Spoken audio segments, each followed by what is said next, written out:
Would you say that the reason that could give birth to a civilization is it because such visions can help create myths, and especially like religious myths, that would be a cohesive thing for a large group of people to get around? Yeah, and can help us to be better members of our own community. Right, with moral lessons. Yeah, more contributing members of our community, more caring, more nurturing members of our community. That's got to be good for any community. I've said this a dozen times, but I'll say it again. If I had the power to do so, I would make it a law, an absolute law, that anybody running for a powerful political position, particularly if that position is president or head of state in any kind of way, that person has to undergo the ayahuasca ordeal first. They have to have 10 or 12 sessions of ayahuasca as a condition for applying for the job. I suspect that most who had those experiences wouldn't want to apply for the job anymore. They would want to live a different kind of life. And those who did want to carry on being a leader of a nation would be very different people from the people who are leading the nations of the earth into chaos and destruction today. Yeah, they would be doing it for the right reasons. I mentioned to you, I recently interviewed Donald Trump and actually brought up this same idea that it would be a much better world if most of Congress and most politicians would take some form of psychedelic at the very least. I have no doubt that it would be a better world. I mean, this raises an interesting point, which is the role of government in controlling our consciousness.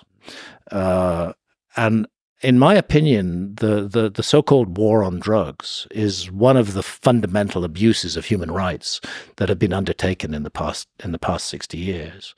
It should be a Republican issue. If I understand the Republican Party correctly, the Republican Party believes in individual freedom for adults as much as possible, and particularly the freedom to make choices over their own bodies. But in the case of even cannabis, I know that's one of the great things that's happening in America. It's happening state by state, where cannabis is being legalized, and that draconian hand of government is being taken off the back of people who are consuming a medicine that is far less harmful than alcohol, which is glorified in our society. We cannot say that we are free if we allow a government to dictate to us what experiences we may or may not have in our inner consciousness while doing no harm to others. And the point there is, we already have a whole raft of laws that deal with us when we do harm to others. Do we really need laws that tell us what we may or may not experience in the inner sanctum of our own consciousness? I think it's a fundamental violation of adult sovereignty.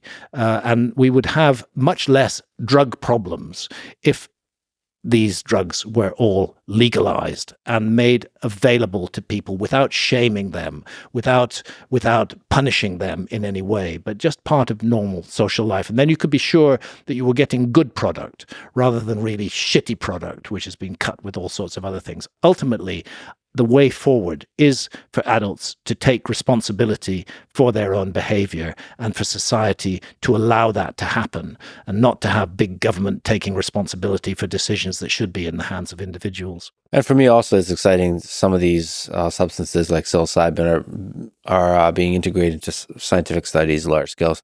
It's really interesting. We've seen a revolution in the way science looks at psychedelics in the last 20, 25 years. They were in that highly demonized category.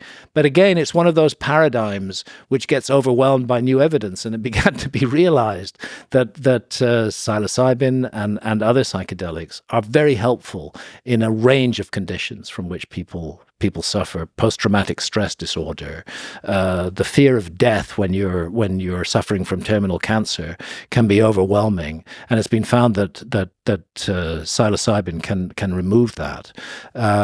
Deep depressions can be evaporated with one single massive psilocybin journey. They just go away. There's really good science on this, and they are being integrated into conventional medicine more and more. We'll see it happening. I'm not sure if it'll happen as fast as I would like to see it happen in my lifetime, but it is going to happen.